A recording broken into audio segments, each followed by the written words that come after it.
Welcome back, folks, to episode 30 of the Running Man Self Regulation Skills and Self Improvement Project podcast with me, your host, Dr. Armando Dominguez, PhD in health psychology, licensed professional counselor, and an adjunct professor at a local community college.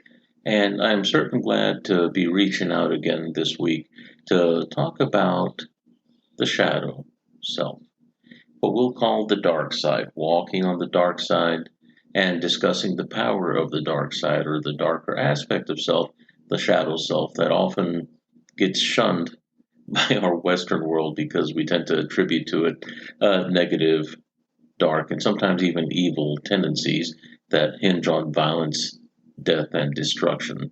And that's not always the case. Now, we are capable of doing great harm, and that's just the reality of being human, but it doesn't mean yet that you don't have love or capacity for compassion, kindness, and uh, genteel actions. It does not mean that at all. But we tend to diametrically oppose things because our human tendency is to categorize things and make sense of stuff. When things become abstract or wherever the lines or edges become blurred, we get uncomfortable and we fast run to categorize things. And sometimes categorical thinking is helpful when organizing things, but it can become a very distinctly troublesome process whenever we are in a fight flight mode, when things are stressful, when we're anxious or in pain, or fear loss or expect loss, and we're predicting some sort of pain in the future. That's when categorical thinking then leads us to become very assumptive to a point that it's not only detrimental, but very limiting to our ability to be flexible in response. And this is where we're going to start our discussion. Once again, we're going to be discussing the shadow side of myself. Walking your shadow self today is what we'll call it. And when we walk with the shadow self, what is it that I mean whenever we're discussing shadow behavior or shadowed things or things that are in the dark or occulted? The term occult often is associated with negatives and evils and things having to do with bad things against people. But occult means to hide, occulted conditions, meaning light limited, and therefore we have limitation of visibility if we're speaking of being able to see things with our physical eyes. And if you've noted, much of the podcast in the previous episodes, even this current one, hinges very strongly upon our perception of things because our experiences moment to moment are perceptual, and much of what we linguistically label, name, and use to make sense of our world with, to organize and categorize in our minds, are reflective of that visual sense experience. What do we see? What do we not see? I'll be giving a couple of useful self-regulatory skills for whenever you're in the dark, in the physical dark itself, and realizing how these tools can be useful whenever you're trying to make safe, or at least feel safe whenever maybe you're feeling anxious, worried, stressed. But what we're going to look at more are the ideas that stem from the shadow and what I deem as my shadow, those things that I would consider in the dark, or maybe things that I don't want people to know about me. Now, I've trained in martial arts for in excess of 38 years, and that could be considered a shadow practice. And this is an example where I'm allowing my aspects of my body, my capacity to defend and attack, even in a practice context, that I will actually try to target and mock harm somebody. And of course, in training, there's always a risk. And to train well, one has to have real intention. And one wants to train good self-defense skills. You have to have somebody really trying to hit you so that you know the stuff that you're learning works under pressure. And you graduate that. You start slow and move up to a point of high skill over time. And this is part of the developmental process where we learn to deal with the emotions and the thoughts that come along with somebody's attacking me, someone's punching me, kicking me, someone's coming at me with a knife or a stick, and what do I do? And we work these out small bits at a time. And it is a very time intensive and very grueling practice at times where you're physically exhausted. And it's when we're exhausted that we have to find out, did I get to a limit? Did I get to a point that I give up? Does my body just stop? Do I say, that's it, I don't want any more of this? Or do we overcome it somehow? So it's a way of going through a very dynamic obstacle, getting over things, not get over it in a sense, but rather getting over an obstacle, past an obstacle, through an obstacle is what I really meant to say, and being able to accommodate the situation by being victorious, defending successfully, and not getting hit or perforated if you have a pointy object coming at you. And I say that lightly because it is a very uncomfortable practice, even when you've been doing it a long time. Whenever we train with training knives, if you train with the idea, oh, that's just plastic, well, you're not going to get the full experience. When you train with the idea that any touch could cause your flesh damage, then you've elevated practice, especially if you have that visual mind working wherever you can imagine the cut or the stab. That being said, it's not always pleasant, but it is within a training condition that trains you to develop real skill. And this is about walking with a shadow once again. So, why would I want to do that is the question. And two, what do I get from doing that? One of these things that you get is resilience. You get some familiarity with the unknown. Whenever we don't know the rules, we tend to default back into the areas that we do know, even if those areas that we know aren't good for us, but you know what to expect. Often we will degrade back not into the lowest level of training, but rather our most commonly practiced level of training. And that may or may not be good for us. And this is really why I was using that as an example. So, whenever we do things like sports, do we press ourselves? Do we test ourselves? Do we test our mettle? Do we check and see what we're made of? Do I give up? Do I cry? Do I run away? Which running away isn't a bad thing in self defense. You don't have to sit there and stand and deliver once again, because then that gets into bravado and fighting for false ideas in many cases. That once the person is gone, there's nobody there to thank them or uphold them. So, whenever we're thinking about, in another sense, self defense or self protection, protection of family, that is way different. And it would seem parallel, but very different. Whenever you have a tangible source and someone you care about and love, then often, as a warrior, as a protector, as a male in my case, and a father, would I lay it down for my family? That was decided before they were born. Yes, I would. And there's no question. Is it scary? Do I want to die? Not necessarily. But those are things that we have to come to terms with if we want to be effective in those situations, especially the ones that are gnarly and ugly and painful, potentially violent or dangerous or lethal. So, what does this have to do with self regulation? For those of you that are quick to jump on bones of knowledge, you may have pulled some of this out already. But by being familiar with the unknown, you learn to realize that you can walk well under stress. And one thing about survival, and I'm going to quote Dr. Glenn Morris from his book Path Notes of an American Ninja Master from 1994. He has since passed. He passed away in 2006, but this is one that stuck with me. Out of his writings that really meant a lot to me, but made a huge difference in my understanding and the fact that I was training in life protection arts, survival arts, and to put them in that context gave them much more value to me versus just looking good versus bravado or trying to be stronger than someone else for the sake of competition. Those are hollow things in comparison. But whenever we live a life and we have to deal with those things that are uncomfortable within us, and it doesn't always have to do with fighting or violence, we realize this one thing. And here's the quote from Dr. Morris: survival isn't pretty. When we realize that, we realize sometimes survival is painful. Sometimes it is bathed in our own blood and sweat and tears. And occasionally, whenever you've ever been very sick, maybe even vomit and a little poo, among other things.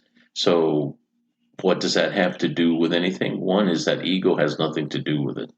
It has to do with immediate survival. If you ate something that was tainted or poisonous or sickening, and your ends, both ends, are emptying at the same time, then you realize you feel a whole heck of a lot better, and it smells like hell, and you feel relief. You don't care. What you do care about is the fact that you're still alive, and that is the bottom line.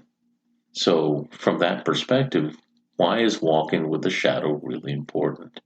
One is realizing is that that is the part of us that drives whenever we don't know what to do, maybe whenever we are not able to think and strategize at our highest level, but it is that part of us that is most visceral and most capable in the immediate sense of harm another if we have to, or break things and be destructive if we must, if it has to do with our making it to the next moment, or getting away from something such as a fire or wild animal or a situation that is dangerous, or from being enclosed in something that could hurt us. There are many that tap into this force, the dark force within us, that dark shadow self, that whenever you go out to sea and maybe the undertow is taking you and you somehow figure it out and you get to where you are on the shore and half don't remember what you decided, but you did what you did and you lived. Whenever sometimes somebody's out too far and you go and save them and bring them back, and you're doing everything with all you've got, and you come back and don't know how you did it, and people are on the shore wondering, how did you do that? Whenever there is somebody that's in a car wreck, for instance, I've seen this myself, and having to pull people out before those vehicles become dangerous, and there are people that are out there waiting and wondering and just kind of half watching to see what's going on, but they won't step forward to assist, and there is an anguish that goes with that. And I had a student just recently tell me of her spouse going to help somebody that was actually in a vehicle that had turned over in a ravine and was catching on fire, and he was stuck. And they were trying to help, and the person was on the verge of burning to death. Luckily, somebody arrived with a fire extinguisher, and then they were able to wait till the paramedics got there. But this sort of a thing, we have things like this happen all of the time. It doesn't always have to be so serious or grandiose, but often it has to do with whenever we're by ourselves and no one else is around, that we wrestle with those parts of us that are sometimes socially inappropriate, when we have thoughts that maybe would not be accepted had we spoken them out loud. Maybe they're opinions that we have of ourselves that maybe aren't based in reality, but more so opinion, but yet we let them drive us and keep us down or cause us guilt, shame, and aversion of things that could otherwise help us move in a direction we'd like, or shape us in a direction that maybe we weren't happy with and we want to make a break.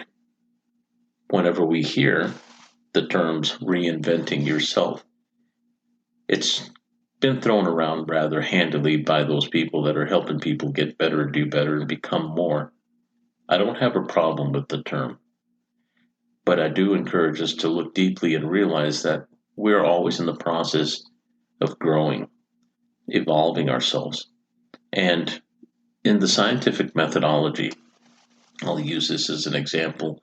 Often we hear about good science is something that we can falsify, in the sense that we find out where it's no longer true.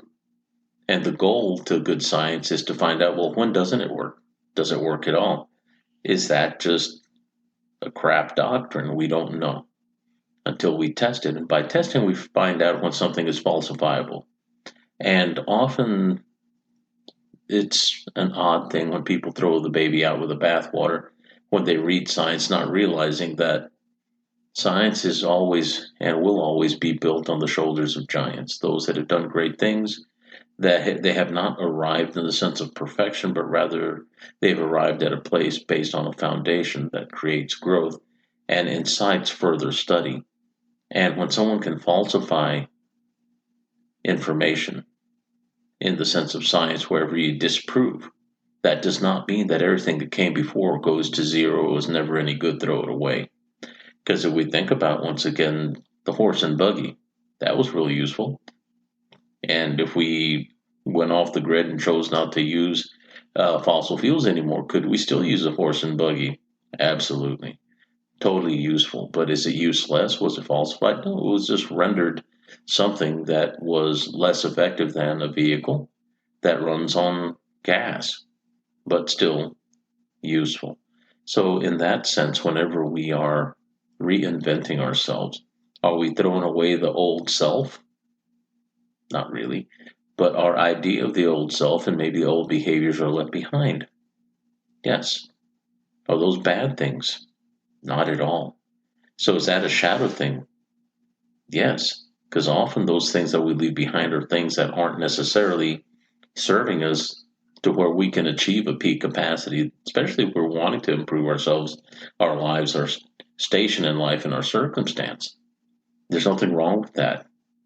Remember, it's just an idea. Often, as an example, I will use raising my own kiddos.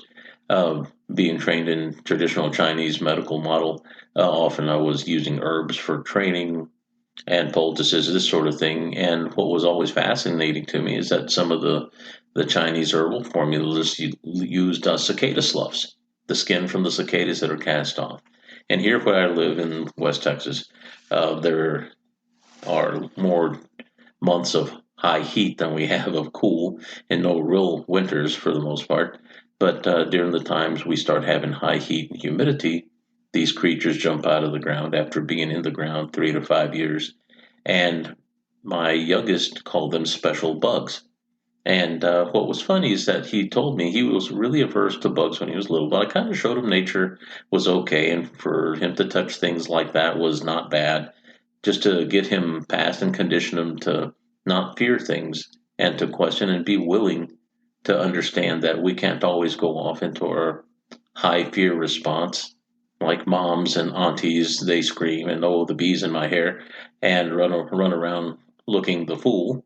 And I'm not saying it's just the women. I see men do this too, but those are learned social responses. So I got them to learn how not to get overtaken by the immediate sense of that doesn't make sense or the lack of knowledge, and encouraging them to approach things without fear.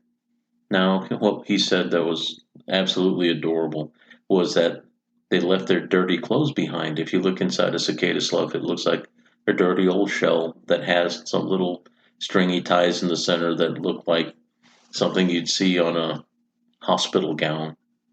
And I remember that because that was also an idea that's been perpetual in my life, in the fact that I've always tried to improve myself. And in improvement, there's growth. When a cicada grows, it busts out of the old skin, and it came out of the dark within the dirt when it used to be just this pupal stage creature, a larvae. And as this little grub looking thing, it grew into a creature that was able to emerge from the ground that was packed hard like a rock from rain and dried dirt. And those are the things in which we burgeon through and from without being able to see where we're going, but just knowing and driving from inside that I've got to be past this. And many of these creatures pass on the way. Some get stuck whenever they're sloughing off the skin, where it dries too fast, or maybe their wings don't extend to where they become prey for the birds because their wings do not harden in a flat state where they're efficient for flying. And and this is very much an analog to human life and what we do when we grow as people, when we become human, when we slough off the old self that was used to the dark, the weakened self that was chewing on grubs. Maybe we're sitting on the sofa eating potato chips and ice cream, not such a bad thing, but I'm making a point, but yet we want to do something that makes us feel stronger, healthier, and more able and capable in our lives. Sometimes we have to slough off the old. And sloughing off the old is part of the dark, or it's a reminder of the dark. And you can't ever go back and put those on. It's like going back and putting your shoes on that you were wearing when you were two, and now you're a full blown adult. Your fit might not fit in them. Your big toe might, but that's just a reminder as to how much you have grown. And it's okay to keep those as ideas to remind you of your progress.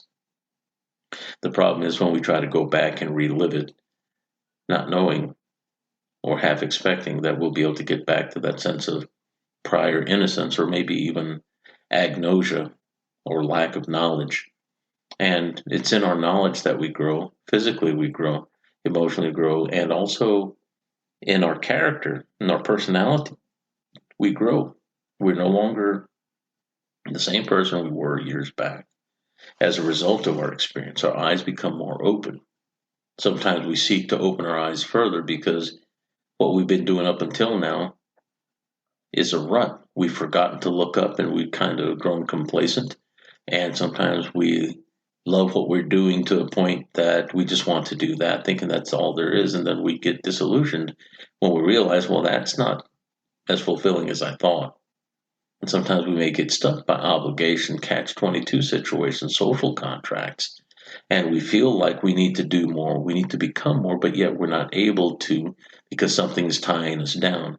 And when we start self questioning, we start wondering why. What's the situation? What's causing this? We may have a change in our thought patterns and processes, but we start questioning not only what we do, but why we do things and who am I? And those are important things. We're starting to question the very ego, that self image, that personage that we've become, that we associate with the things we do, but yet we know there's more to us. And there's something that's like fire burning within us that says, you got to go, you've got to do, you have to have more, do more. This is unfulfilling. When we hit around age 30, often we lose a lot of people to organ shutdown, sometimes strange illnesses, those people that never really find their way. And I'm not saying this is a cause and effect thing, but there is definitely a high correlation. Often people will off themselves or put themselves in situations that are extremely dangerous because they can't find that thing, that, in quotes, it that defines them, that helps them define them, or that gives them that reason to flourish and live. And often they don't know that they're still walking out of the darkness because they've dug the hole in the darkness so much, or they've chained themselves in the sense of the things that they've done that keep them feeling low energy, low level, and in the dark. And then they feel that that's all there is, and sometimes they get discouraged. Some say depressed. I would say they get discouraged, and what they need to find is courage. Courage is a huge thing in moving forward. And whenever we have that sense of there's something else, sometimes we only go by faith, no, there's got to be something else. We still have that bit of fire within us, it's not been extinguished. And we want it to burn, we want it to grow, we want it to illuminate the inside of us. We want it to illuminate the things that have been obfuscated by the dark that often life has imposed on us, that people have imposed on us, that we have imposed in ourselves based on the beliefs of the things that we've been told, that we've seen, that we've experienced. When everybody says, oh, don't do that, that's scary, you're going to lose everything in trying that, that's a discouragement. It could come from a loved one, it could come from family. Oh, don't do that. But yet they're giving you advice about something they know nothing about, but yet something in you calls your attention to it. That means that there's something there for you in many cases. And whenever we push forward, this is where our determination and our dark side steps in, steps up, wakes up, stands up, and says, watch me. I'm going to go do. I will give you a very distinct anecdotal experience from my own life. Many years ago, I was working in retail. And this is before I became a dad. And it was just me and my spouse at the time. And we're working two humble jobs, making a living, trying to get ready to buy a house, this sort of thing. So I was probably in my early 20s. And I remember having been out of the military and then I wanted to find a retail job. Didn't have anything but my high school education. And I started to go back to college thinking, well, there may be something there. I didn't know what it was, didn't have direction. I didn't know. But I was going and I was enjoying the process. But I knew that there was something more. So I embarked on the educational journey at the time. Mind you, this is circa 1992, 1993. And what I would tell you is that one of my managers, he was younger than I was, and he was in a superior position in the sense that he was a store manager, and he was probably about 22 years, well, no, he was probably about 19 years old, and I was about 24 at the time, 25. So I was a little more mature than he was, but not much older, but yet I wasn't having a problem with him, but I told him I had to leave. I worked overnights, and he told me, "Why are you going to school? Just stay here and work and make money." I didn't finish college. I dropped out. You may as well drop out. So that told me very distinctly what his estimation of me was as a human being because he couldn't or didn't. I wasn't impolite. And I said, "Well, I got to go. I've got to go to class." But whenever I was walking away, my shadow self was speaking in my own mind, and it said, "Watch me."